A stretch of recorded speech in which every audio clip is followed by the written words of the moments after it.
इशारे पर ठहर जाती थी मुंबई।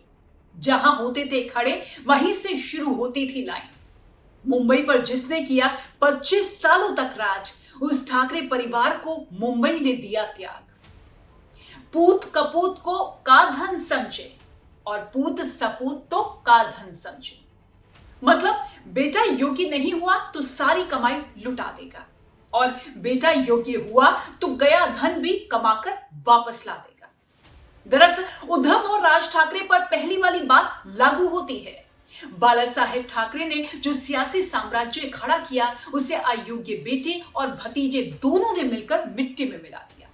जो मातोश्री महाराष्ट्र की राजनीति का कभी धुरी हुआ करता था, आज उसकी चमक खूब अंधेरे में विलुप्त हो गई है। नमस्कार, मैं हूं ऋतिका सिंह और आप देखना शुरू कर चुके हैं आवाज अनलॉक, जहां बात होती है सिर्फ और सिर्फ आपकी। देखिए, मुंबई महानगर पालिका चुनाव के नतीजे उद्धव और राज ठाकरे की राजनीति की दी एंड की स्क्रिप्ट है। क्या मुंबई ठाकरे परिवार को अंतिम प्रणाम कह चुकी है? क्योंकि जिस बीएमसी चुनाव को राजनीतिक विश्लेषक ठाकरे ब्रदर्स की सर्वाइवल की लड़ाई मान रहे थे, वो लड़ाई ठाकरे बंधु बुरी तरीके से हार चुके हैं। क्यों? इसे विस्तार में बताने से पहले थोड़ा फ्लैशबैक में आपको ले चलते हैं। बीच सड़क बस खड़ी है, मनसे के गुंडे उत्तर भारतीयों को पीटते हैं। दुकानदार बैठा है, मराठी नहीं बोल पाता, मनसे के गुंडे उसे थप्पड़ मारते हैं। पूरी मुंबई में मैसेज दिया जाता है कि मुंबई मराठी मानुष की है, और इस मराठी मानुष का मतलब होता है मनसे। मतलब राज ठाकरे, जिसके पास उत्तर भारतीयों के खिलाफ तेजाब उगलने के अलावा कुछ नहीं है। झूठ का अहंकार, ठाकरे होने का झूठा घमंड और हिंसक प्रवृत्ति वाले इस शख्स ने पहले बाला साहेब ठाकरे की सियासत को नुकसान पहुंचाया, और अब बची कुची उद्धव ठाकरे की जो सियासी इज्जत थी, उसे भी बीएमसी चुनाव में ले डूबा। असल में राज ठाकरे की सड़क छाप राजनीति को मुंबई कर कभी पचा नहीं पाए।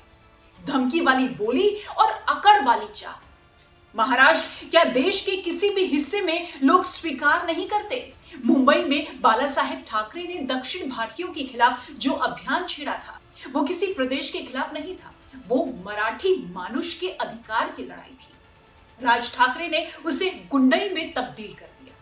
दूसरा काम उनके चचेरे भाई उद्धव ठाकरे ने किया कि बाला साहेब ठाकरे को मुंबई हिंदू हृदय सम्राट की तरह पूजता था। बीजेपी से गठबंधन तोड़ उद्धव ठाकरे ने शिवसेना की वो हिंदुत्व वाली छवि भी छीन ली। अब जरा फिर से आते हैं राज ठाकरे पर।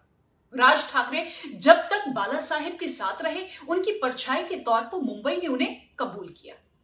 तब कहा भी जाता था कि बाला साहेब के बाद राज ठाकरे ही उनके सियासी वारिस होंगे। लेकिन बाला साहेब ने पुत्र मोह में गद्दी उद्धव ठाकरे को दे दी, और यहीं से शुरू हो गया शिवसेना के वर्चस्व का पतन होना।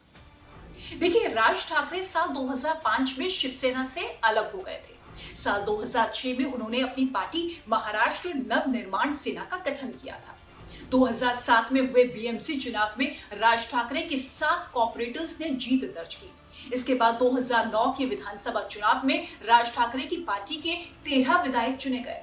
2012 के बीएमसी चुनाव में राज ठाकरे की पार्टी के कॉर्पोरेटर्स की संख्या 7 से 28 तक पहुंच गई। लेकिन 2014 के विधानसभा चुनाव में उनका महज एक ही विधायक जीत दर्ज कर पाया। 2017 के बीएमसी चुनाव में भी राज ठाकरे की पार्टी के कॉर्पोरेटर की संख्या 28 से 7 पर आ गई।